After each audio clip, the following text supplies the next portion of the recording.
Welcome to another episode of the 100% podcast with me, your host, Harry Purdy. Today, I'm joined by a brand new guest to the show. Pippa Matthews is a woman and coach who helps other women in midlife find their confidence, reignite their power, and unleash their true potential. And I'm mega excited to speak to Pippa because she has a lot of experience in the coaching industry for a number of reasons. And some of you may recognize her too. Welcome to the show, Pippa. Hey Harry, thank you. You Really are, excited to be here, and it's my first ever podcast. I know, I am absolutely privileged, shocked. I don't know what other words I can use to say that I can't believe I'm taking your podcast virginity. But here we are. We're doing that today, and this is your first guest appearance. But seriously, Pippa, I'm majorly pleased to have you here. Thanks, Harry. It's good to the invite, and I enjoy your podcast. I like listening to it, and I think you have a really good variety of guests, so I like that. Yeah, and today's subject in itself is something that I think is insanely important to talk about. Obviously, my mission with the 100% podcast is to give as many people as much knowledge, the tools to overcome their own life challenges, to become their own 100% version of themselves. Yeah. And some of the things that you've gone through, have knowledge on, the people you've worked with can definitely help people in the right direction with that. Hope so. You hope so. So with you and with coaching, Pippa, where did it start? Where was the moment that you were like, do you know what? I want to take life by the reins and start to help other people as well. So weirdly, my background, I was in retail operations for my whole life, and I had a group role, really big stressful job, and I also had quite a big weight problem, had a weight problem my whole life. I would still class myself as having an issue around my weight. And I got to 2015, and you have that moment, I think, and it doesn't matter whether it's your weight or whatever's going on in your life, but you have a moment when you get sick of your own bullshit. And I decided to do something about it, and that this was going to be the last time. And I actually joined the body coach program. So I kind of joined Joe Wicks, his program, when it was early days, and it was a really badly spelt PDF and with loads of spelling mistakes in it and kind of that stuff. And joining that and getting into that group on Facebook, I actually got asked to join the admin team because I was answering a lot of people's questions and giving them support and helping people within the group. So I did that while I was on the program, and for a little while after I finished the program, got great results. But I started putting weight back on again after I'd finished the body coach. And they give you a set of macros, but at the time, it's changed a lot now. And all credit to Joe for changing it, but they didn't really explain anything about macros, protein, why you were having this amount of calories and stuff. So I reached out to someone that I'd found online. I put female fat loss into Google, and a bloke called James Smith popped up. Hey. And I found him on Facebook and signed up to something called his famous daily emails. And I thought, oh yeah, right, I don't know what this will be. And this email came, and it was like, it could have been written exactly for me. The power of a good email, huh? There you go. So I replied to it. And I thought, oh, this bloke, he won't reply to my email, some random mid-40 something woman. And he did. He replied the next day, and he helped me pretty much for free for 2 weeks, backwards and forwards, every day on email. He educated me on calories, protein, all of the kind of stuff that I needed to do. And the weight that I'd started creeping back on again, and the kind of, it all just started to make sense. And I started tracking my food again on tracking my food on MyFitnessPal, and going back to the gym. And I felt really bad because at the time, in instant, he said, ideally, I said, what can I do to thank you? He said, ideally, I'd like you to sign up to my online coaching. It's something new and blah, blah, blah. And I went, and it was 65 quid a week, I think, at the time. I went, I'm really sorry, I can't do that at the moment. And I couldn't. I wasn't in that position. I changed jobs. And he said, well, never mind. I said, well, what I will do, I said, I'll give you a plug in the Facebook group I'm an admin of. And he was just like, oh, yeah, that's really kind of you, thanks. And I bet he just thought, nah, don't know what she's going to be doing anyway. So I did. But what he didn't know was the group that I plugged him into was the Body Coaches Facebook group. Sorry, Joe. And I put the link to his famous daily emails and told people to go and follow him because he had a lot of information and knowledge about female fat loss in particular. And the next morning I got an email from him that just said, I've still got the email. It said, holy shit, Pippa, what did you do? I love and that. He got followers from that. So I then started to work for James. Even though I wasn't a coach at the time, I was still working in retail. but I was helping his one-to-one clients. I was running his WhatsApp chat with another lady called Jo, and his little Facebook group as well. Way before he even went to Oz, that was kind of like 6 months before he went to Australia the first time. Wow. That's 2016, I think, 2015, 2016. And that's how I became a coach. Long answer, I know, but that's how I became a coach, because I'd got that thing, started off in the body coach group and just wanting to kind of help people and support people. And then I did more of that with James. And in the end, it was him that said, he said, you could actually do this. So I went and got a nutrition coach, qualified as a nutrition coach. And that's kind of where it went from there. That's 2016. Incredible. In terms of, there's so many things that I could pinpoint now. I could talk about, was that where the rivalry between Joe Wicks and James Smith started? I could talk But, about, you know, that's such a misnomer, that whole rivalry thing. I think, you know, it's kind of, James at one point, I think when he was kind of first doing stuff on YouTube and obviously on Instagram, etc., it's kind of like a friendly rivalry. He's got no beef with Joe. yeah. I think as well, probably through what they've both achieved, respect is earned, isn't it, for both of them? Absolutely. And I think they're very different people and appeal to very different types of people. And I think James has a kind of a saying that it's one team, one dream. And he uses that with Darren and Lucy and anyone that's in his kind of sphere. And it's just to get that information out there so that people can help themselves, and that it's not a big secret and you don't have to follow a cookie cutter plan or go somewhere every week and get put on the scales and, you know, by somebody in the village and stuff like that. It's so that you can actually find out all that information for free. In terms of your journey before using the coaching that you had with Joe and then with James, what were the biggest challenges that you were coming up against as somebody without the knowledge? Because I think it's really important to speak about being a woman and those challenges that you say that you still kind of may have, but how you've managed to overcome them. Yeah, I mean, for me, from being a child, food was always a source of comfort for me, always, and still can be a little bit. I've done quite a lot of work on it though. But I think when I joined the body coach, I'd already lost about, I think that my biggest, I was a size 22, UK size 22 wow. size. There were some particularly attractive photographs of me somewhere on my Facebook and Insta. But I had already got down to about an 18 to 20 when I started the body coach. I didn't understand about how important protein was. You know, my version of going on a diet, I've been a Weight Watchers member for the first time when I got enrolled when I was 13 years old. Oh, wow. And that messes you up. And a lot of young girls, you know, well, women my age, so I'm 53. So when you were growing up, your mum was normally either on the Rosemary Conley diet or the hip and thigh diet, or she was going to Weight Watchers or going to Slimming World, or she was doing something that involved Ryvita, cottage cheese, which still brings me out in hives to this day. And it was all about restriction and good foods and bad foods. And I still think there is so much of that out there. You know, and one of my biggest things that I say to clients, and I don't just straight fat loss coach anymore, I'm a life coach, mindset coach. But when I was fat loss coaching, you go and you decide that you're going to do this thing, then you go and do the diet shop, don't you? And you go to whatever supermarket you choose to, and you buy Ryvita and cottage cheese, and you buy like the lowest calorie yogurts going, regardless of whether they taste of God knows what, regardless of what's in them. You buy Fibre One bars that, frankly, you might as well chew a bit of ceiling tile and put a bit of cocoa powder on top of it for all it tastes like. And you buy all of that kind of, end up buying ultra processed food. You buy Weight Watchers ready meals or Slimming World ready meals and all of that kind of stuff, you know. And then you're on this diet of restriction and you don't educate yourself. So for me, going on to the body coach program where you cook everything from scratch. I mean, oh my God, the prep involved. I've never seen so much veg. I mean, my ex-husband, I was with my ex-husband at the time, and he used to he'd weigh out on my portions and stuff. I mean, bless him. And he'd go, are you really going to eat all that? And I remember the first time I cooked a main meal on the body coach, it took me nearly 50 minutes to eat it. Because I just wasn't used to eating that volume of food, or particularly that volume of veg. And so for me now, looking back at how I used to eat before body coach and then before James and before macro tracking, very low protein, very high carbs, very, very low fat.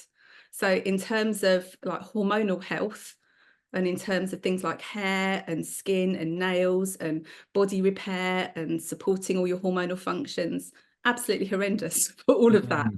You know, so I was often, if you look back then, particularly when I was yo-yo dieting up and down, breaking hair, couldn't grow my nails, really dry skin, hormonal function all over the place, and quite often feeling quite unwell on it and very lacking in energy.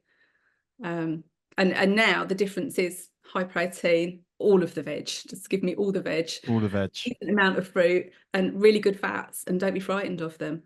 So yeah, huge difference. I think I waffled a bit then. No, it's good, really valuable. And I think it's something that calories, protein spoke about enough, I believe. But there's also that argument now of where you're getting that protein and where you're getting your calories from, right? It doesn't matter what a calorie is made from. If you're in a deficit of calories, you're going to lose weight. And if you're in a surplus of calories, you're going to gain weight. Luckily, with the knowledge that Mr. Smith has given a majority of the people in the weight loss industry now, and obviously other people too, but he's the one that influenced me the most. And of course, you too. Yeah. We know that, and now have provided it in your history to your clients. And now I do the same for my clients and teach them all about the protein and the calorie equation too. But now I think there's starting to become a bit more of a focus of the chemically produced, man-made, processed food against where you get the good stuff from. And that potentially is another argument that kind of comes after, or it's another part of the education that can come when somebody starts nailing their protein, when somebody starts nailing their calories. It's then about the next step of, right, let's improve your nutrition even more by doing X, Y, and Z. I think it's degrees of it. I mean, I had, I'll give you an example. When I was fat loss coaching, I had a lad work with me who was very, very, very overweight. We're going to class way over morbidly obese. And he lived on his own, and his diet consisted, so apart from cereal and toast for breakfast, every lunch was a takeaway and every dinner was a takeaway. Oh, wow. Because he didn't know how to cook, which was a huge thing. So rather than getting to count calories, rather than getting to stress about protein, and rather than like completely overwhelming him with shopping lists and recipes and all that kind of stuff, then I said, okay, so let's look at, tell me where you eat your lunch and dinner. And we looked at all these takeaways and stuff. And so we went through the menu for each place, and we looked at the calories, and we looked at just changing the options that he got very slightly. And he committed to cooking 2 dishes at home a week. And we did extra sessions. So we cooked on Zoom together. I taught him to cook on Zoom. And so we started off the first goal. So if you're having 14 takeaways a week, his first goal that first week was to have 12 takeaways. And with the 12 takeaways he was having, to tweak his options to slightly lower calorie versions. I wasn't saying you couldn't have chips. I wasn't saying you couldn't have this. So technically, by the time he'd worked with me for 3 months, he was still on about, I think he still had his lunch as a takeaway every week. So he was still on 7 takeaways probably a week, and they weren't the greatest nutritional options for him, but they actually helped. But he was having dinner at home every night. Now, the difference being that in 3 months of showing him what the better options were and teaching him to cook a few dishes in that time and tweaking what he had for breakfast, he lost nearly 4 stone. By just making those small changes. And then because it seemed accessible to him, he just carried on. So by the time, I think 2 years went past, and he worked with me for about 6-7 months, and I think we got about 6 or 7 stone off. But by the time 2 years went past, he was 12 stone down. Wow, that's unbelievable, isn't it? It completely changed his life. But I think sometimes, particularly when you get into the health and fitness industry and someone says, oh, I need to lose some weight and shape up, they think they have to be perfect. They think they have to do everything absolutely spot on. They think they've got to hit 10,000 steps a day, drink 2.5-3 litres of water. They've got to do, high protein, no treats, no takeaways, no booze. And actually that's so not true. And I think that the more we can normalise, I think Emma Story-Gordon calls it imperfect action. I just call it being messily, gloriously imperfect. Everything you do, but still showing up for yourself. Yes, the 80-20 is with the relation to the 100% coaching method with myself, the 80-20 one works the best, right? For me, Yeah. it's a good way of explaining it. But it's so true because I've been in a situation in the past where I've started a diet, whatever format it is. You see, I've seen my mum do it on multiple occasions. You know everyone that's done it, and like you say, you go do that shop first, and then you think you got to do this, and then you think you got to cut out this, and then Yeah. by the end of 2 days, you're like, fucking all of this stuff I've got to think about. I've had enough already. Yeah. And the thing is as well, particularly I work with women now, is that when you get into midlife, and we'll explore this, but a lot of women, so you get to your 40s, maybe your 50s, but you get to your 40s, you've probably got kids or possibly got kids. So if your kids are getting anywhere near their teenage years, there's hormones flying around.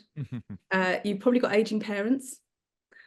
You've probably got to some point in your career where work's quite demanding, or you might have financial pressures as well. So you're trying to support your partner in whatever their career is. You're trying to keep house. You're trying to keep on top of everything. There's all the pressure for your house to be amazing, and all the time. You're then the bottom of the pile becomes your own health and fitness. Yeah. And the thing is, the pressure that is on women, particularly these days, is horrendous. I mean, childcare is not easy in this country, and it's hugely expensive. Everything seems to be kind of, I'm not going to say stacked against the family, but for a lot of women, it's just like that one extra thing is almost too much. When you say to somebody that has got a family, etc., right, well, I want you to get out for 20 minutes for a walk each day, or I want you to do 10 minutes journaling and meditation in the morning, they're like, I haven't got that time. And it's trying to break down those barriers to say, okay, you might not be able to do that, but let's see what you can do. 100%. What's accessible Yeah. for you. And that's where I think that coaching is so powerful, because it's rather than that person just looking at things and thinking, I can't do that, I haven't got that, that's not for me, is actually someone breaking it down with them and saying, okay, well, let's look at what you can do. What would work for you? I've And one client even, yeah, who's sorry, yeah. even out of those 5 ideal scenarios and new habits that you could implement on somebody, if they do 2 of them and they Exactly. make it a habit, they're already 200% better off than what they would be Absolutely. without Yeah. them. And I think sometimes we kind of look at it, particularly, and I'm going to bang on about women in midlife because that's who I serve, Yeah, amazing. is that a lot of the time when you actually get into it, there are two things that always stick out. They always come to you because they feel like their life isn't on track, or they might feel a bit lost. They always want to lose weight or shape up. But actually, when you look at the crux of it, the first two things are deal with the stress in their lives, because they're normally pretty stressed. And the second thing, well, the most important thing is always sleep. Their sleep is always either dysfunctional because they might have a snoring partner, they might have children that still get up in the night, they might have perimenopausal symptoms, and massive one of those is sleep disruption throughout midlife. And so if you're coming off a low energy base all the time, the first thing that we normally always look at is energy. Let's fix your energy first. Let's not put any more stress on your body by getting you into a massive calorie deficit and chucking HIIT workouts at you or anything else, but let's sort your energy out first. And it's that recognition, I think, sometimes, and I'd love to get that message out there more, that if you feel like you need to get your shit together and get your life on track, then before you look at anything else, let's look at your energy. Because a lot of the time, once you fix somebody's sleep or even help their sleep by half an hour, or the quality of their sleep by a little bit, it's just a huge difference. Absolutely huge. And I know I don't want to sound like I'm conspiratorial with this at all whatsoever, but when you break down what energy can bring to a human being to function normally, to then also give them the energy to work on yourself, which by being on this podcast, you and I hold insanely like it's very high in our values in Yeah. terms of our life, like improving ourselves in whatever Yeah. format that may be. But when you don't have the energy, which you've already mentioned, you then feel like you can't do that. But also on the where I'm going with this is with having no energy, it can feel like you have fatigue, muscle aches, headaches, you feel dehydrated, you don't want to go out for those walks, you may become unsociable, and then that can lead down the route of, okay, I'm going to Google what these symptoms are and look for some help, and Yeah. then the ball can start rolling in whatever direction it can go from there. in terms of it could even link to like some of those things there, feeling fatigued, not feeling social, anxiety, depression. Yeah. The list can go on. And then with fatigue and muscle aches, fibromyalgia, or and then you're in the kind of the medical system, and then you're looking for what actually might be the problem. But if you bring it all the way back to the start, just getting back on top of your energy and looking after yourself slightly better, maybe the first thing you can do.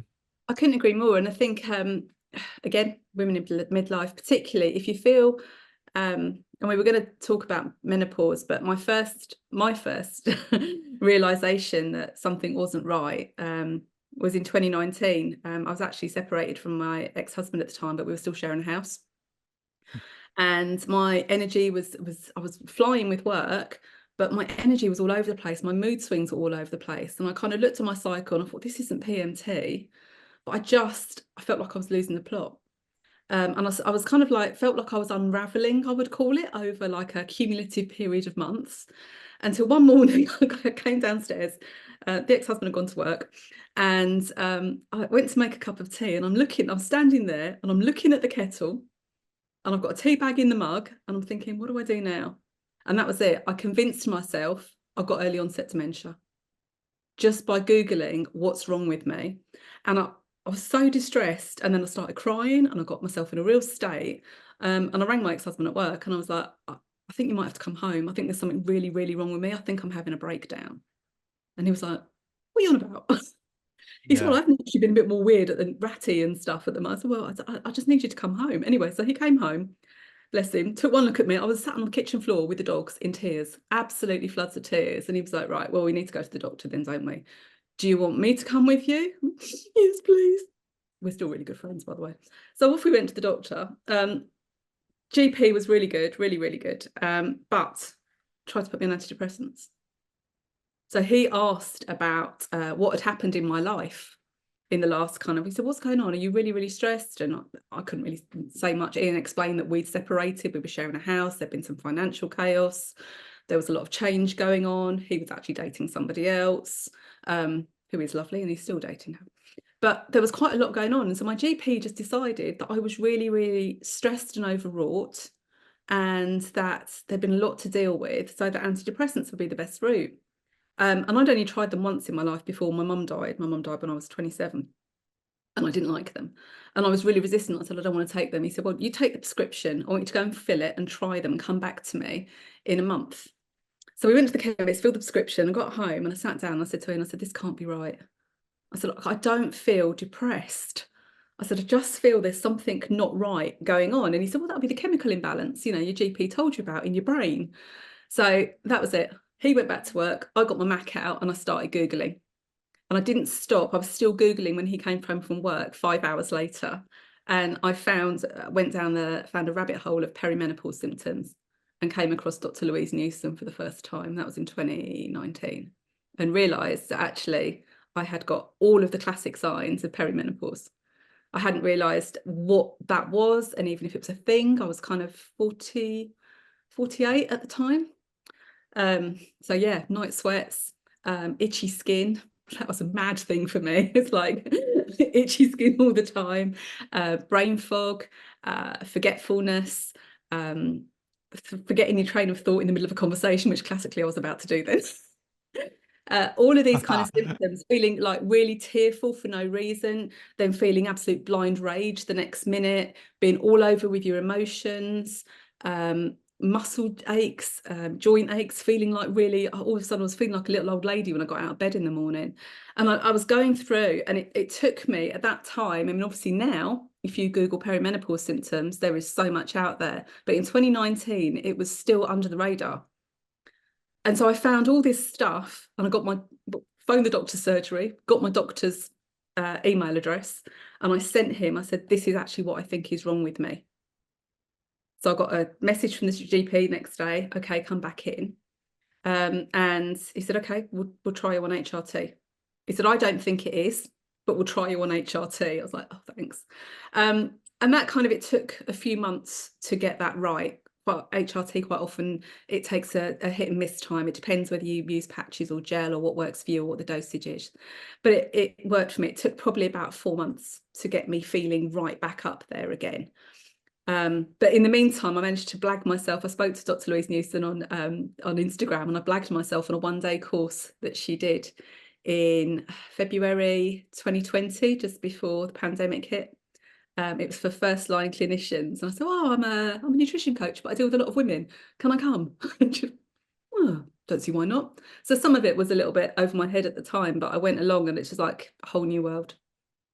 So that's why I pivoted from fat loss coaching to really supporting just women in midlife, because if I hadn't have Googled stuff that day, I would have ended up on antidepressants that I didn't really need, that wouldn't have addressed any of the physical symptoms that I had, and probably wouldn't have addressed the mental ones either, when actually what I needed was some estrogen. Is it something that being premenopausal and menopausal that can go under the radar a lot of the time if you don't go out of your way then to look into the symptoms for 5 hours as you did? So now there's a lot more, a lot of people talk about it. The documentary that Davina did was amazing for raising awareness. There's been so much more talk about it. And the best thing that I think is that women that are kind of my age, or kind of like, we've normalized talking about it. You know, if I'd have mentioned the M word, you know, in my early 40s at work, it was always like hushed up. I mean, I still remember someone saying to me, a female manager quite early on in my career, went out of a meeting looking a bit red and flustered and stuff. And I just went, "Oh, is she all right? Should I go after?" And my boss just went, "Oh, she's just having a hot flush." And she was just like mortified, absolutely mortified. But actually, you know, now, I mean, I used to have loads of women working for me. I worked in the garden centre industry. And I remember them coming to us and just saying, "Oh, this new uniform that somebody's designed, it won't work. We're too hot in it." Because they were poly mix or polyester mix polo shirts, or really, really thick polo shirts, and unbreathable kind of jumpers and stuff like that. And the ladies were just too hot because you can't regulate your body temperature. I think, though, these days there is a lot more out there, and I think it is a lot more noticeable. What I don't think people realise is the breadth of symptoms you can get in perimenopause, and the fact that it can last 10, 12 years, those symptoms. Some people will get them in their 30s, which is classed as early menopause. Some people will have them throughout their 40s. Some people might not get them until their 50s. Some women won't get them at all. It's different for every single woman.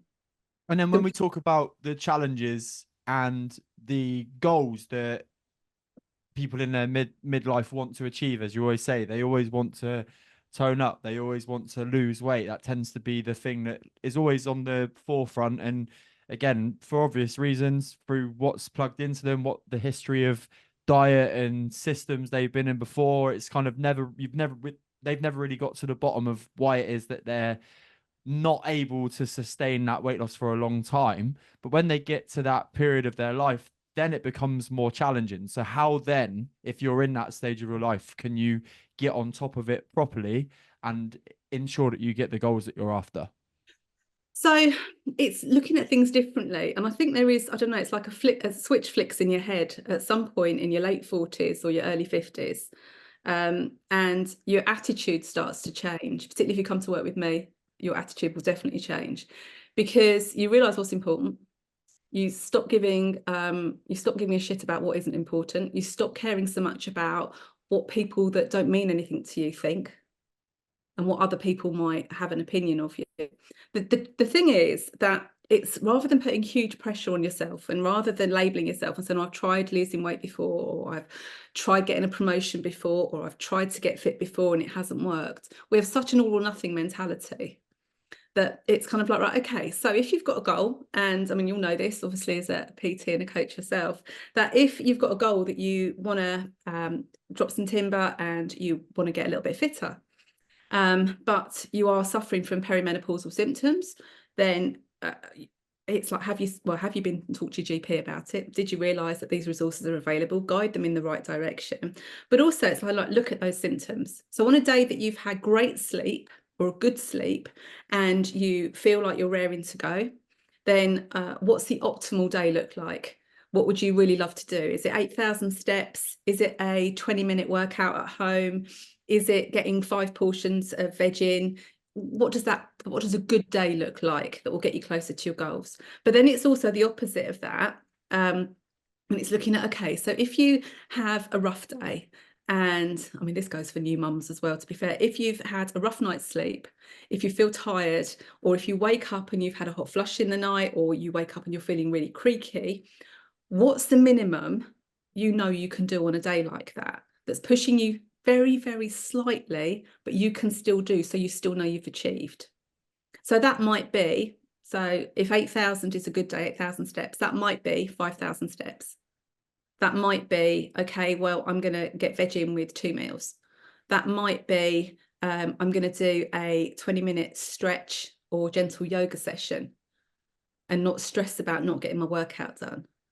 You know, and it's thinking about what you can do and realizing that if you are working a little bit towards your goals every single day, then you'll still get there. It's going to take a little bit longer.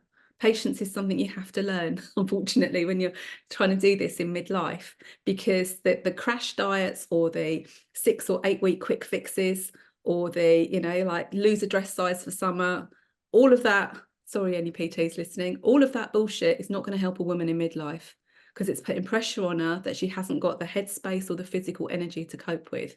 So she'll do 2 weeks and then she'll just run out of steam.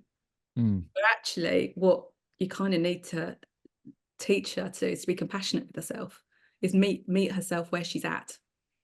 And I think that's a huge phrase. Once you get clients and you can understand that you meet yourself where you are on that particular day, and you think, right, okay, so I haven't had much sleep, and I do this. My step goals are range targets. My calorie goals, I came across Emma. I work with Emma Story, did a bit of work with Emma Story-Gordon, and she uses range targets and calorie goals, and that's great for me. So if I know if I'm between those two, I'm still in a deficit, but if I'm at the lower end, then I'll get quicker progress. If I'm at the higher end, it'll be a bit slower. And then it is understanding how the hormonal changes that happen in your system will change your body shape, because that's what people don't talk about as well. Go on, you know, when we have when your estrogen declines in your body, every cell in a woman's body has estrogen in it, including brain cells. So, and a lot of estrogen, there are a lot of estrogen receptors in the brain, a lot of them, that's where the brain fog and the lack of memory and the concentration and the cognitive ability decline comes in. So when you've got estrogen receptors throughout your body, your body senses, because it's clever, a decline in estrogen, and it wants to maximize the amount of estrogen or the capacity for storing estrogen in the body. Now, you have an awful lot of receptors around, I call it your midsection, it's where your baby making kit is basically. It's going to be kind of around your lower belly and hips, bum, that kind of area. And your estrogen receptors in that area are going to be in fat cells. So what does your really clever body do? Increases the size of your fat cells, because it's increasing the opportunity to store estrogen. And this is why women's body shapes change in midlife. And you will find that even if you were lovely and slim and you had a flat tummy before, you will find that all of a sudden you've got like this, it's kind of like this extra ring. I call my we call spare tires and stuff. And I joke about it now, but I'd actually managed to get rid of mine and the bugger came back. How rude. And now I've kind of like, I could go to the extremes and really try hard to get rid of it again. But that's actually not going to help my general health, because then I'm going to end up on a really low calorie diet, and I'll murder people on that. I really would do. And it's accepting that your body shape changes, but normalizing it. You know, when a woman has a baby, you're obviously, because of changes that happen around your pelvic area, your pelvis will tilt in a different way. So where you think you've now got a mum tum, actually a lot of that is just the fact that your pelvis is tilting slightly differently. Actually, it's your bone structure. It's not, it's not fat, it's not a mum tum, it's actually your pelvis is tilted slightly. And it's normalizing that. I'm not saying, well, you have to surrender to it, and start wearing beige, M&S two pieces and stuff like that, like my mum and my nan used to, and that kind of thing. But it is actually just like, okay, so if my body shape has changed a little bit, but I am working really hard and I feel fit and I feel strong and I feel healthy and I'm happy with my overall kind of body composition, then understanding that actually what you can do is you can just change how you dress yourself slightly. Dressing a changing body shape is something as well that is hugely important. I don't know if you know Emily Innes, Style Me Happy on Instagram as well. And she is amazing for recognizing what your body shape is and showing you how to dress it differently. And I think it's all of those things that it's kind of pieces of the puzzle with a woman in midlife. It's okay, so if you've got perimenopausal symptoms, how are we managing those? Is HRT the right route for you? Talk to your GP, talk to your healthcare provider. Let's get that sorted out. Is your nutrition serving you? You know, what are your alcohol and caffeine habits? Alcohol and women in midlife is horrendous. I'm over 2 years sober. And for me, I cannot think of a good reason to have a drink again. But you will notice that a lot of women, if you listen to this, ladies, and you all of a sudden you've got over your 40 mark, age 40 or 42, and all of a sudden that 2 glasses of wine that you used to have quite comfortably gives you a raging hangover and you feel like crap the next day, it's because your body doesn't process alcohol in the same way anymore as you get older. As you go through menopause, it impacts your ability to process alcohol. We also have declining levels of alcohol. I think it's alcohol dehydrogenase. I hope I've said that right. That is hampers your ability to process alcohol and break it down in the body. So yeah, there's huge factors. We look at sleep, stress, water, and kind of all of those things. But I think it's when you are in a position where there are things like the Balance app by Newton Health is free. And there's a symptom tracker on there where you can track your symptoms. You can track them on most, on MyFitnessPal, you can track them on Garmin, on Fitbit. If you start tracking your symptoms and then look at a menopause checklist, if you go into your GP armed with some data and say, hi, well, these are all the symptoms of perimenopause, and there's probably, I think there's about 50 odd Wow. different symptoms. If you're coming up with like over 20 of them, it's like, hi, this is like hard evidence towards this. You know, and when you go to med school, apparently, and I know this because I've got a very good friend that did this, you get maybe like an hour on the menopause. So GP, unless they've done anything specialist on menopause since then, they will have like an hour's training on it. And things have changed a lot in the last couple of years for the better, and people are talking about it more. But everyone, I mean, so like I always say that guys should know about menopause as much as women, because menopause is something that will happen to every woman. It's not something that only happens to some women. It happens to every single woman. And every man I know has a mother. Definitely. So you've got a woman in your life. Some of you might have sisters, you might have partners, you might have siblings, you might have female friends. And if actually they're getting to a point in their lives and you're looking at them and thinking, you know, what's going on with you? Or they're really down on themselves, opening up a conversation, yeah, you might be embarrassed to start with, but actually just saying, oh, have you seen this article? Or what did you think of that Davina documentary? Just being able to make it okay for women to talk about it is huge. It's massive.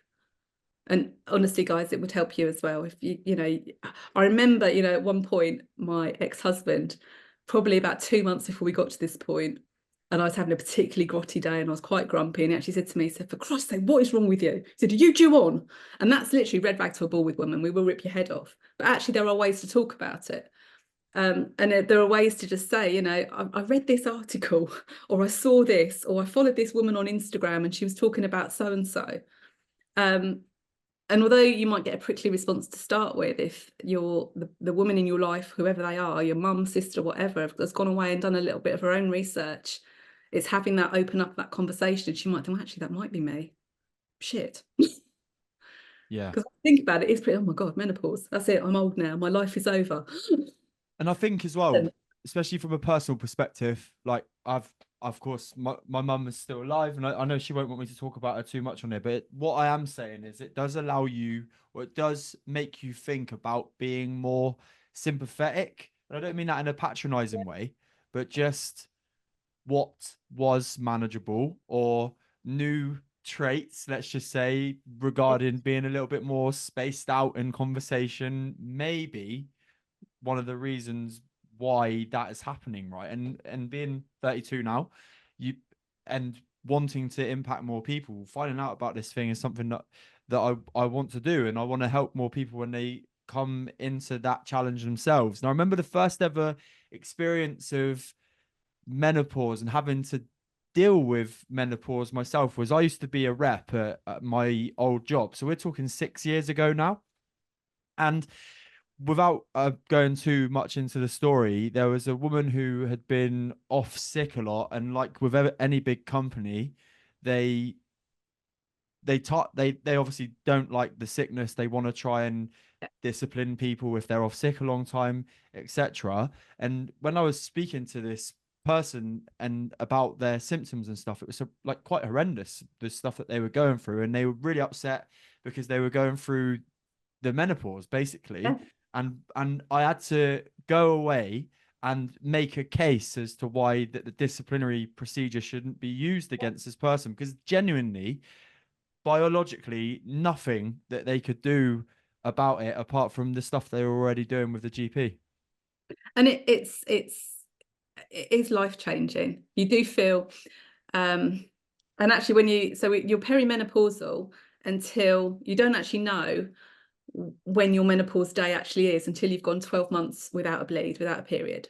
So that's the definition of menopause, when you've gone whole 12 months without. So that last day, you don't actually know that's going to be the last one. it kind of, and then you're defined as that day as menopause. And after that, you're postmenopausal. That's kind of it. And what people don't understand as well, they think, and for any older ladies that say, oh yeah, I've gone through all of that, I'm done with all of that kind of stuff. You know, you can still take HRT if you are postmenopausal, which will still give you the protective elements, because and I am team HRT. I know some people aren't, and that's fine. I will never judge any woman's kind of a right to choose what she puts in her own body. But actually for me, taking HRT was a no-brainer, because on my dad's side of the family, huge cardiac problems, massively, my dad included. On my mum's side of the family, dementia and osteoporosis. Now, there is quite a bit of evidence that declining estrogen contributes hugely to incidences of cardiac problems coming along, particularly in women in their 50s to late 50s. So if your estrogen's been declining since your early 40s, you've had all that time with declining estrogen. Estrogen will help protect your bones from osteoporosis, and it also hugely helps. The amount of estrogen receptors in the brain is mad. Hugely helps with trying to stave off dementia. So for me, with family history on both sides of all three of those things, it was an absolute no-brainer to take it. Absolute no-brainer. And most of it these days is transdermal, which is means it's either a patch or gel that goes on the skin. So the safety element is hugely increased. I asked Dr. Newson on that course, one of the questions that I asked at the end when we had the Q&A was, what about people are saying that there's that old study that was done in the States quite some time ago, which has pretty much been debunked, but a lot of people will still refer to it, mainly because the Daily Mail keep dredging it up again, that does HRT increase your risk of breast cancer? And interestingly, she put it in terms that I understood immediately. And she said she said the risk of taking HRT, the risk of getting breast cancer if you take HRT for a normal woman that has no family history of breast cancer is exactly the same as drinking a large glass of wine at night. Wow. One glass of wine. Now, I regularly used to drink 2 glasses of wine probably a night. Regularly. And actually that really brought it home to me. And it wasn't the reason that I stopped drinking, but one of the reasons that I did was, and I actually thought about it, and it was only when my best friend Charlotte, who's a gynae, she said to me, well, you've removed your biggest risk of breast cancer, because I've never smoked, you've given up alcohol. That is now defined, apart from the family risks, as the biggest risk factor for breast cancer. I was like, wow. And if you think about when women do get to midlife and you might be stressed and you might be tired, so you might need to unwind, and you're thinking a glass of wine is going to help you sleep. And especially this culture we have that I used to be so into. I mean, I went on tour with James twice, for God's sake, 3 times, I think. I don't know, my liver just twitched at the thought of it, because there was a lot of alcohol involved, a lot of alcohol. But actually, if you think about the whole culture in the UK around alcohol, and actually for women, it's biggest risk for breast cancer. And I don't think people know that. No, it's I think, is it linked to 6 types of cancer? Yeah. Alcohol is No, linked to it's six linked to causes huge of amounts, cancer. but for Yeah. women particularly, I mean, breast cancer at the moment, I think that it's so prevalent these days. And we almost, I don't want to say as women, you kind of expect to get it, but I know so many people, even in my circle, that have had it.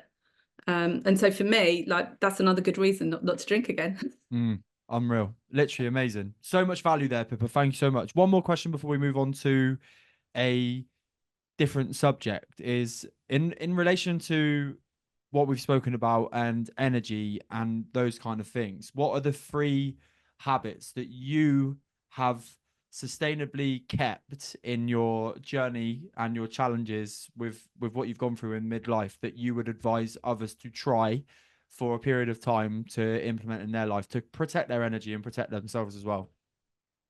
So I'm not going to say that I'm perfect at this, because life has a way of lifing you. So for me, if my sleep is off, that is always the first indicator. So I try to get my phone down at 9 o'clock.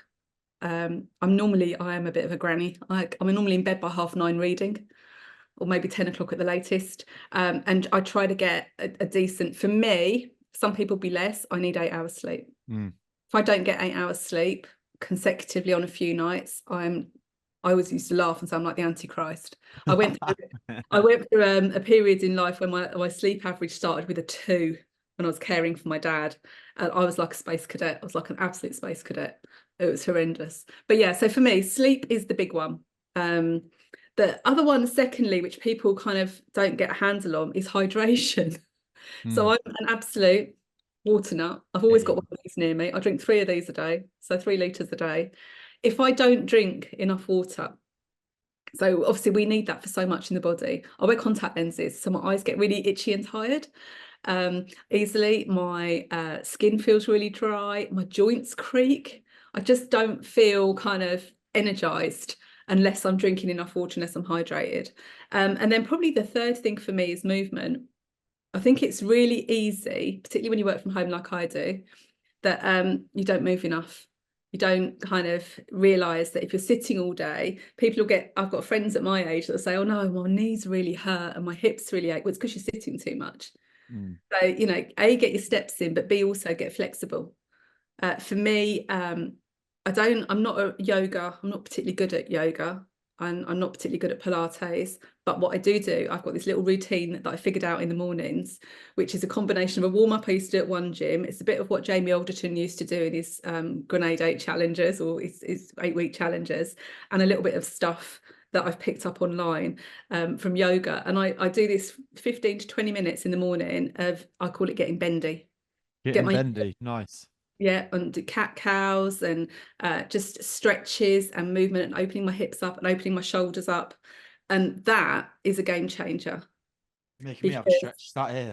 Exactly, because otherwise you end up getting creaky, and we get stiff, and you'll in 20 or 30 years time, you'll think back to this conversation, maybe, hopefully one day, and you'll just think, oh my God, I'm so stiff this morning, and all of a sudden it happens. And the sooner you start doing it in your 40s and 50s, it becomes essential.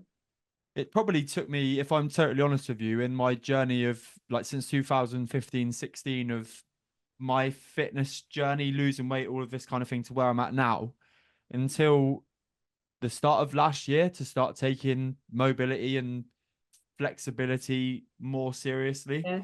I would, with the amount of running I was doing and with the amount of heavier lifting I was doing, it was just absolutely obliterating my hips.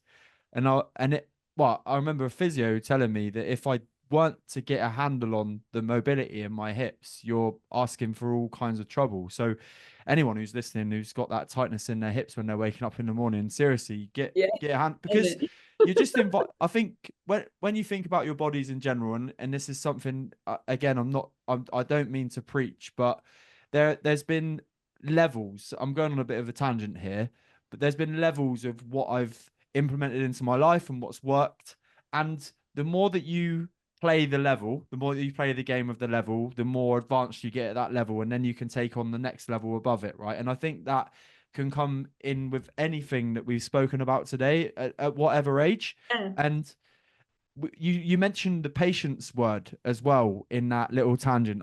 And this, like, I'm going to give myself a pat on the back here because I'm getting so much better remembering little parts of the conversations in these podcasts to bring them back up again. Because again, I don't. It doesn't matter whether you're early life, midlife, end of life when it comes to your health. No matter what you start, you have to have patience to get the results that you're after. And I was really fortunate to speak on Sam Gibson, the who's in Paul's group the other day, on in front of 20 something of his clients about my journey and a little bit of an inspirational chat, so to speak. But it went down really well. And they were like, with the stuff I was talking about, how did I do this? How did I do that? And Sam made a really good point about the points that we were making. It's we had a place of privilege on the call, not because of what we knew and not because of what we'd done. Literally, the privilege was the amount of time we've been doing it for, and that was it. Yeah. And I think it's I think with everything you do in life, I think a lot of the time would have classed myself in the past as a typical type A personality, that if I'm doing something, I'm all in. I'm all in and I've got to be the best that I can possibly be. There was a whole load of perfectionism that came in there as well. And that's from back when I was a kid. And quite a lot of pressure. I used to put huge pressure on myself. I'm still not great at not doing that, but I am hugely better than I was. And it's kind of giving yourself a bit of grace and just thinking, you know, when you are looking at something, and if someone is running like a 28-day shred or a 6-week program or an 8-week fat loss program or that kind of stuff, it's like, actually, do you know, there's always going to be winners or people that you look at their results. And I used to see this a lot in challenges, actually, whether it be something Jamie Alderton was running or James's challenges in JSA and stuff, that people would actually give it their all. And they might win or they might come second and they might win some stuff, etc. But because they had almost suspended real life for that length of time, they couldn't keep it up. And I've been guilty of that as well. I'm not guilty. You know, I call it I've been joking online with my ladies in my Facebook group that I put on 4 kilos when I started taking HRT. Well, I started taking HRT was almost just before we went into lockdown. And then I say that I probably put on another 3 kilos because I coped with lockdown with Sauvignon Blanc as my best friend.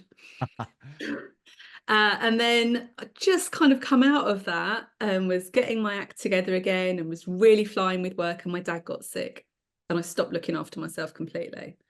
I kind of picked it up a little bit, but it was hard. It was really difficult. So at one point I was 10 kilos heavier than when I was probably at my comfortable weight in 2018. And so when I could look at that, and this is the patience analogy, and thinking that actually, well, I need to lose those 10 kilos. Is that realistic though, considering that since 2018, my body has gone through this massive hormonal change. My life is totally different now to what it was in 2018. In 2018, I've been married for 23 years. I'm now single. In 2018, my dad was alive. I was living in a huge house. I had my ex-husband was very supportive in anything I did. He would take his share of cooking and all that kind of stuff. Now, no, it's me. In 2018 as well, I was in that fitness zone. I'd already by that time, I was 2 and 3 years into my kind of, I call it my end game journey because I've been weightlifting by that point for 3 years. So I'd got like sustained gains, as it were. I'd been really watching what I ate for 3 years. I'd been eating high protein, loads of veg, kind of watching my carb intake and my amount of junk food that I ate. I've been really on it for like 3 years. So is it realistic then for me to set myself a goal that I want to get those 10 kilos off when A, my support network is completely different now, B, my body and my hormones are completely different now, and C, I'm coming from not a standing start, but I'm not coming off the back of like 3 years worth of training. It's not realistic. I see this with, guys do it as well, but women particularly, I want to get back to my pre-baby weight, or I want to get back to wearing those jeans that I could wear pre-pandemic. But, a lot has changed for everyone since the pandemic. People have become more sedentary a lot of the time because they work from home and they sit. So they don't even walk on the morning commute or walk out to the car. They just sit all the time. We got into Netflix binging big style in the pandemic, and that's become a habit. We got into scrolling. That's become a habit. These are all things that haven't really kind of helped us lead a fit and active lifestyle. So I think when you look at yourself and you think, right, what do I want to achieve? Patience is a huge thing, because actually if you say, right, ideally, I'd love to lose 10 kilos and get that body back I had in 2018.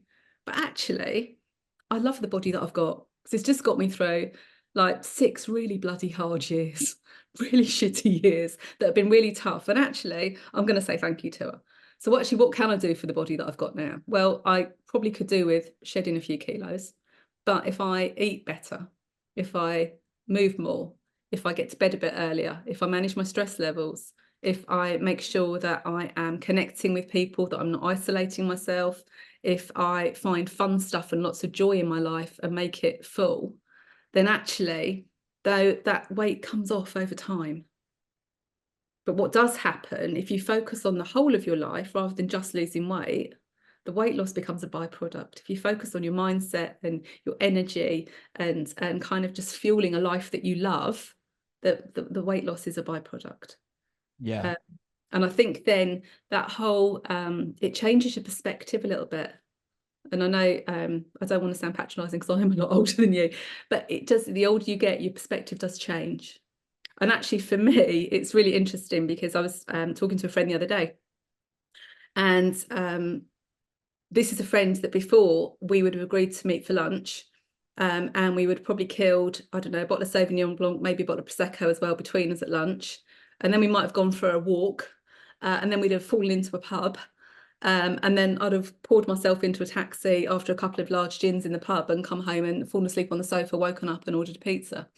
And now me and this friend, we both changed. We're at different life stages, but I don't drink now. And she said, actually, should I like hanging out with you because you don't drink?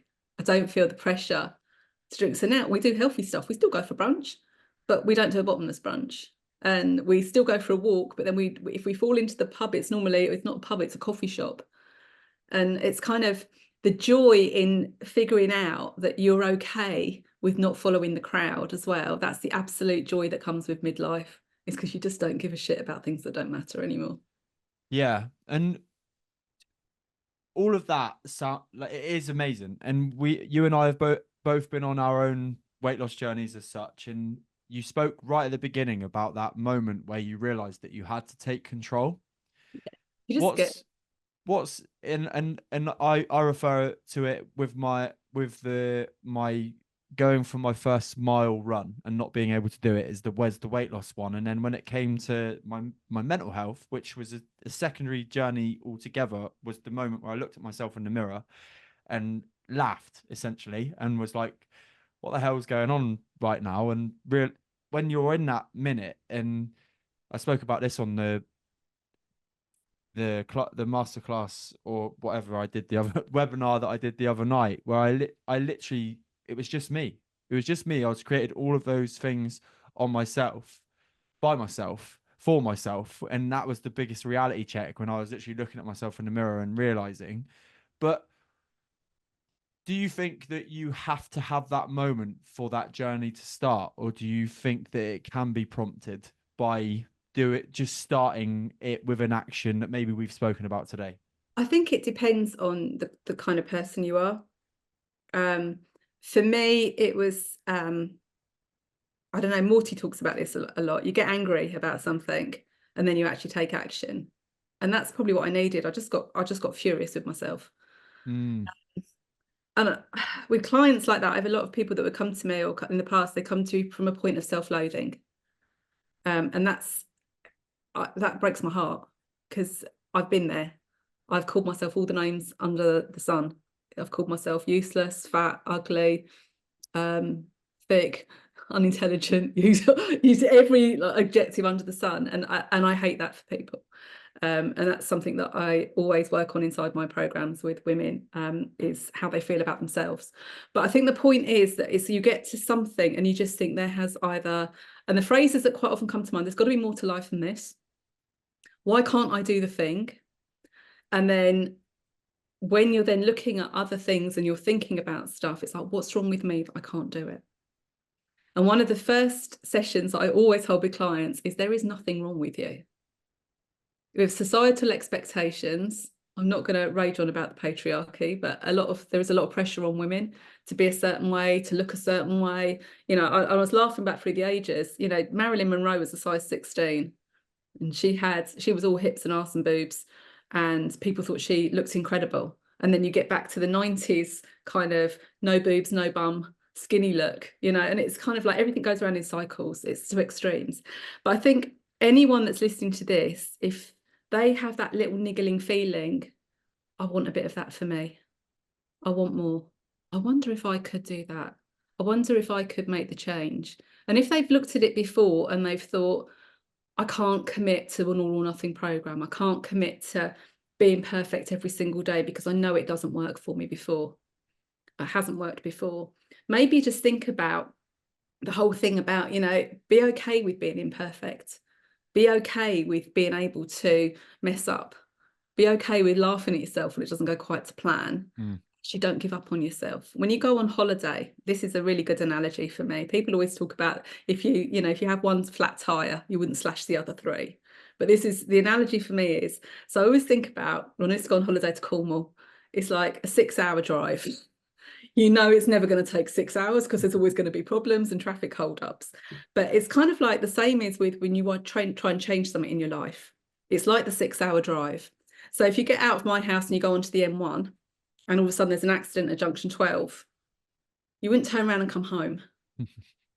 You'd sit in the traffic, or you get ways to divert you. And then if you got as far as the M25 and there was an accident, you wouldn't then turn around and come home. You'd crawl around the M25. And then if you get on the M4 and it's snarled up, because it always is around Cribbs Causeway, and you're sitting there for another hour, you'd probably just get off at the next services. You'd have a pee and you'd reset and you might have a nap, but you'd still carry on because you've got your end destination and it's the holiday, it's the thing that you want to get to, you know, and then you're going to get on the M5 and it's going to be a nightmare at Bridgewater, but you'd still keep going. And it wouldn't matter if it didn't take you the 5 hours and 51 minutes that Waze had said. It wouldn't matter if it took you 6 hours, 8 hours, 12 hours. It has actually taken me 12 hours to get to Cornwall before. Blimey. But it wouldn't matter if it took you that long, because you're fixed on the goal, you kind of make the most of the journey. If you've got kids in the car, it'd be a nightmare, but you'd sing songs, you'd play games, you'd listen to the radio, you'd phone into a radio show. If you're on your own, you'd listen to podcasts, an audiobook, you'd phone friends. You would figure out a way to enjoy the journey and make the most of it. You'd have rest stops and breaks and interact with different things and do different things, but you would figure it out on the way. And I think that analogy for me, when you're looking at like if you want to have a bit of a life reboot or a midlife reset, or you've got a health goal or a fitness goal, look at it as kind of like, right, let me figure this out. I know that this is going to be tough. If you accept that you're going to fall off the wagon, there is no wagon really, but you know, you're going to have problems, there's going to be challenges, there's going to be issues, but actually you're still just going to keep going. And rather than thinking of perfection, and rather than thinking of maybe being consistent every single day, think about being persistent. Because being persistent, aggravating because I am that persistent person, but actually it will still get you there. And if you figure out how to enjoy the journey, then actually you've got it made. So if there is somebody listening that thinks, oh yeah, I do want to make a change, but I can't do all the things. You don't need to do all the things. You need to figure out which of the things that you can do and what's going to help you and still get there.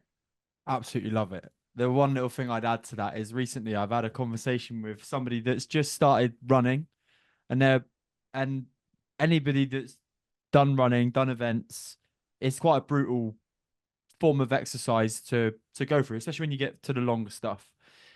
But the question was, when does it become easier? And the quite literal answer is, it doesn't.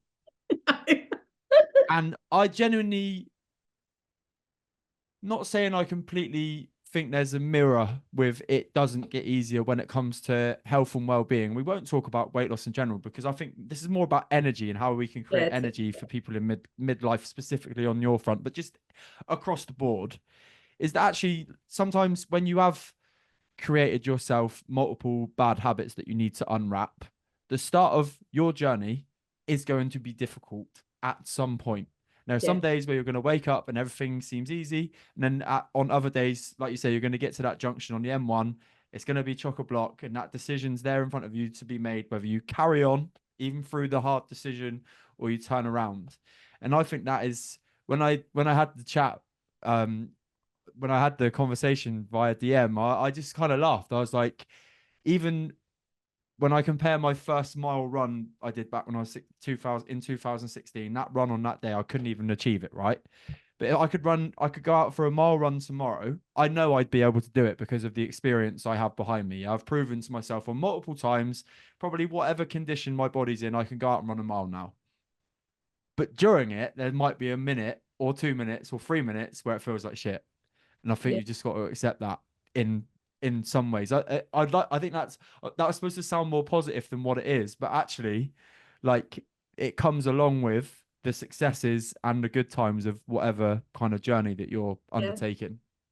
I think it is. And I think, when you look at, and people laugh when you just say, someone said to me 2 or 3 weeks ago, you have an amazing life. I was like, what, do I? And they went, well, you can work from anywhere. Yeah, because I was talking about going out to Spain for a month in the winter. If it got too cold, I'd drive out there, take the dog, because well, you can work from anywhere.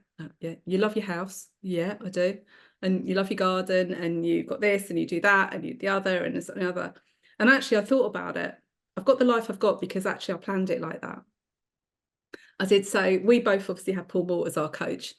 And when I started working with him, the first time I was working with him, and I can't believe I've gone this long without really mentioning him, was in 2019. And that coincided with all my perimenopause stuff. Interesting, we had to do the hot pen exercise. And the hot pen exercise I did in October 2019 was all about the life that I wanted to live. And what did it look like? And where was I? And what was I doing? And who was I with? And earlier this year, I had, because I've moved house, and I found my old notebook from that very first lot of training and coaching that I did with him. No way. I found the hot pen and I went through it. And apart from the fact my house isn't by the sea, but I do have a river at the back of me, apart from that, every single thing on that list I've done. Every single thing. Everything that was my ideal life that seemed so impossible and unattainable in 2019 is now happening. Now, in that, obviously, I hadn't put down losing my dad.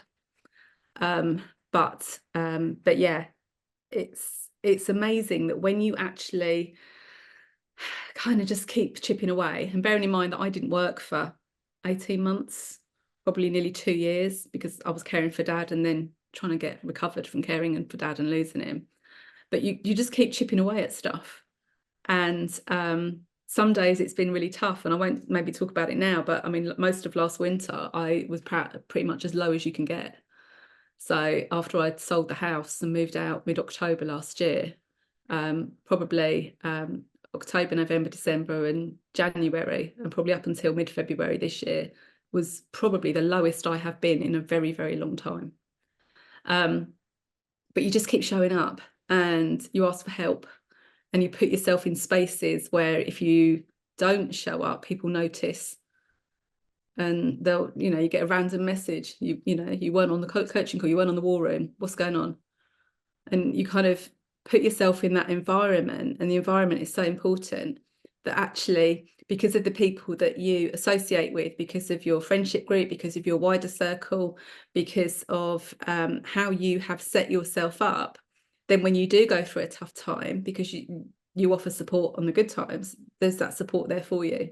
And I think having that network and the environment and being around the right people is so hugely important. And that's towards your energy as well, because I mean, I'm in an accountability group, and if you don't show up for a day, somebody's like messaging you and saying, "Oi, where are you? What's going on?"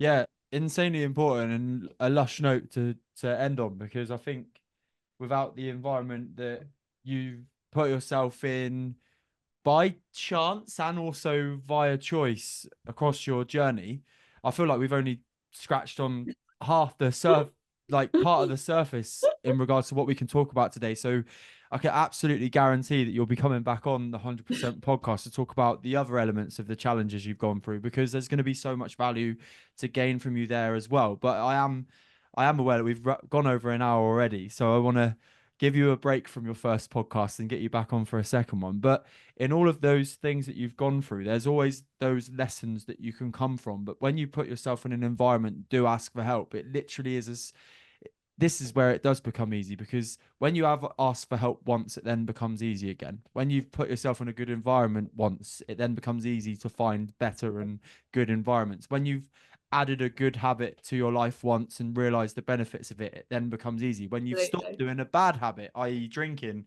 for a long period of time, you then realize the benefits and it becomes easier. And that, I think, is one of the greatest things I've ever done. And it sounds like you've ever done too.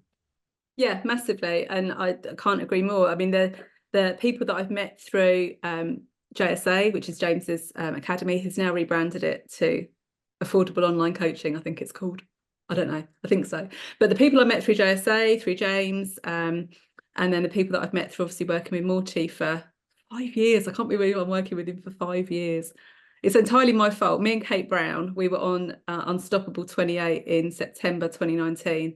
And we hounded him, absolutely hounded him to coach women. And because he didn't coach women at the time at all. And then I think Ruthie, a lady called Ruthie, joined us as well. And we were just all the time, literally every week after the program, when are you going to coach women? When are you going to start? Because he did man's formation at the time, didn't he? When are you going to start doing woman's formation? When can we join? When can we join? And so, yeah, that kind of, and it's sometimes what you ask for, you get. And now I was laughing because on the War Room today, he said we were talking about the event at the end of September. Yeah, I can't wait. All the questions the lads were coming up with that Kath's actually already sent all the information out for, and none of you have read it, or loads of you haven't read it. And yet, this is why coaching you girls is easier, because you read what I send you. But yeah, it is putting yourself in those places. And that's probably why. So I do something that's free completely, because when I was really struggling with my menopausal symptoms and just generally in life, and I've had tough times, it's been arguably the women that I met online that have been my biggest supporters and have helped. So my best friend, Kat, I met her in 2015 because we were both admins in the Body Coach Facebook group. Oh, wow. We were friends online for a year, or friends online for a year before we actually met. And now I cannot imagine not having her in life. My other friend, Charlotte, Bestie Charlotte, I met her through James. She was one of James's one-to-one clients. How amazing. And as you know, Stacey, the lovely Stacey well, yeah. who's been on your podcast as well. I had brunch with her this morning. Stacey is now such a good friend, and she was a client originally. Back in 2018. So it is the women, for me, it's the people that you surround yourself with, and get yourself in that right headspace. So as part of that, I don't want anyone, or any woman particularly, not to be able to have access to support. So that's why I have my free Facebook group, which we will talk about very, very shortly, where they can find it. You say if you don't ask, you won't get what you want. So does that mean if I ask you to come back on for a part 2, you'll be up for it? Yeah, okay. Amazing. Yeah. Great news. The final question for today's show before we wrap things up. It's been absolutely amazing. I can't believe it's genuinely gone so quick, and these tend to, but today's gone exceedingly quick for this episode. But the final question I always ask on the 100% podcast is, what is the greatest bit of advice you've ever been given, Pippa? The greatest bit of advice I've been given is to stop worrying about other people's expectations of you, and to focus on your expectations of you. Powerful. And that was a weird kind of piece of advice. And the lady that gave it to me, it's really strange. I only know that her first name was Tracy. I don't know anything more about her, except that she was on a call that I was on, a training call, with work, my old job, and it was just like a training call thing, and I think I had expressed some concern about, how we would show up at this event, and I always used to stress about what to wear, still do a little bit, and will I fit in, and will I say the wrong thing, and will I look out of place? That's my old kind of like, woo, it's a bit of social anxiety creeping in there. And then she came out with that, and I was like, wow. And it kind of just stuck with me. And my expectations of me, I'm always my harshest critic. And I've worked on that quite a lot, a bit of self-compassion. But actually, my expectations of me these days are to be happy, healthy, and to live life in alignment with my values. Boom. And that's it. Absolutely. Just be you, everyone else is taken. Absolutely love it. Pippa, where can people come and find out more about you and find your Facebook group too? What's it called? And I'll plug it into the show notes. Thank you so much. My Facebook group is called Empowered, as in M for Matthews, and powered afterwards. And it's called Empowered Free Community. You can find me on Instagram at I am that Pippa. She is that Pippa. There's a good reason for that. It's in the back of James's second book, because he gives me a little shout out, which is really kind of him. So yeah, I am that Pippa on Instagram, and Pippa Matthews Coaching, or Pippa Matthews on Facebook. Incredible. It has been absolutely unreal to have you here, Pippa. It's been a pleasure to speak to you and get all of that value that we've spoken about over the last hour and a bit as well. I can't wait for part 2 already. If you have enjoyed today's episode with Pippa and I, please go over to Apple Podcasts and Spotify and drop a 5-star review and a comment if you're feeling exceedingly kind. And if you're watching on YouTube, like, subscribe below, down here somewhere. Again, it helps the algorithm, helps the show, helps me on this journey of taking this podcast as far as I can take it and helping as many people as I can. I'll speak to you all here with a new episode every Friday. Take care.